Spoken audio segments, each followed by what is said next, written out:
Namaste and hello everyone, welcome back to another video on the Metaphysical Library. And in today's video I'm going to talk about one of the books that I've been reading for the Bookworm Alley Book Club, which is Memory of Water by Emmi Itaranta. And this was for the Readathon, the self-care Readathon, and this is the first pick that I had. So do please join me further in this video.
So now let's come around to the plot of this novel. Now all of you must be wondering what are flowers doing in this video, whereas I should be holding up the book and speaking to you about this book. But this year I had decided to set up my reading space in my terrace garden, and I did read Memory of Water in my terrace garden with all these flowers blooming around me. So I just thought that it was apt to share these flowers while I try and share my thoughts with you over this particular plot. So let's come down to this plot. Now this novel has been written by a Finnish author, and obviously it's a novel which is set in a futuristic timeline where dystopian and environmental crisis emergencies coexist.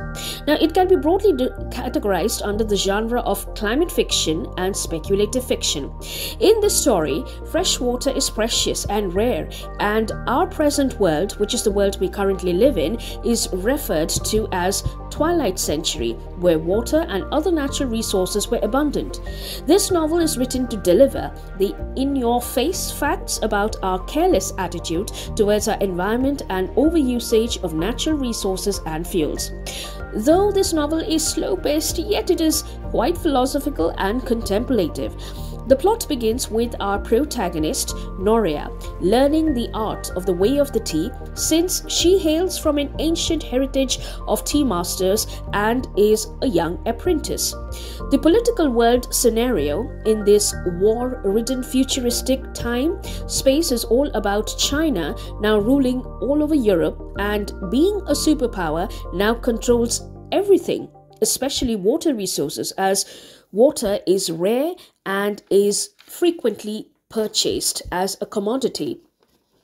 So Noria's family is based on one of the Scandinavian islands far north, and her father, being a renowned tea master and her mother being a researcher, reside in a drought-ridden village. Noria's closest and best friend Sanja is a genius at fixing machinery of the Twilight Century like CD players, tape recorders, torches, etc., which she scavenges along with Noria in the so-called plastic graveyard, which is a huge space which has past world broken debris in it. Now, water crimes in these drought-ridden villages is dealt with harshly, to the point that the convicted or those found guilty are sentenced to death should they be found with some secret underground reservoir or resource of fresh water, which they have not yet reported to the new Qian military administration immediately. Hanging on such fine threads is our protagonist's family heritage, a secret underground hidden spring which the tea masters have been closely guarding since the ancient times. Now, this is a freshwater spring, so this is almost as striking gold in the story. Now, as Noria approaches the completion of her apprenticeship under the tutelage of her father, this ancient heritage is shared with her, and it falls upon her to safeguard its legacy with her life. However, secrets do get betrayed in a drought-ridden time, and after Noria's father passes away and her mother is far away in Xinjiang University in China for a job, Noria's quiet life is turned upside down when her friend Sanja goes missing and she risks her family's legacy.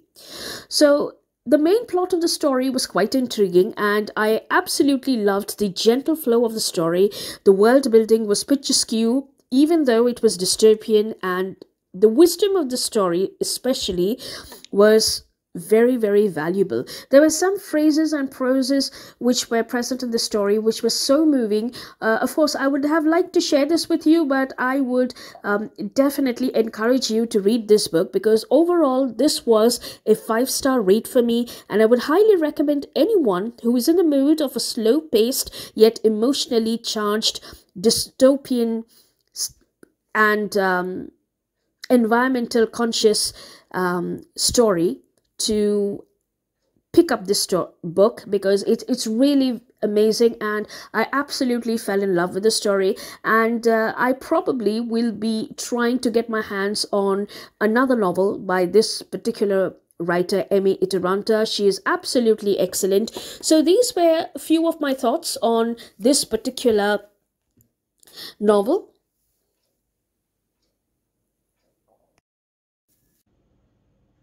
So I hope you enjoyed this video. Do let me know your thoughts and opinions in the comment section below. And also don't forget to like this video if you really appreciated the contents and what you felt about the story. Would you be reading it? And with that, I will be wrapping up this video. Till then, and I'll see you next week, of course. So till then, take care. Have a good reading week ahead and namaste.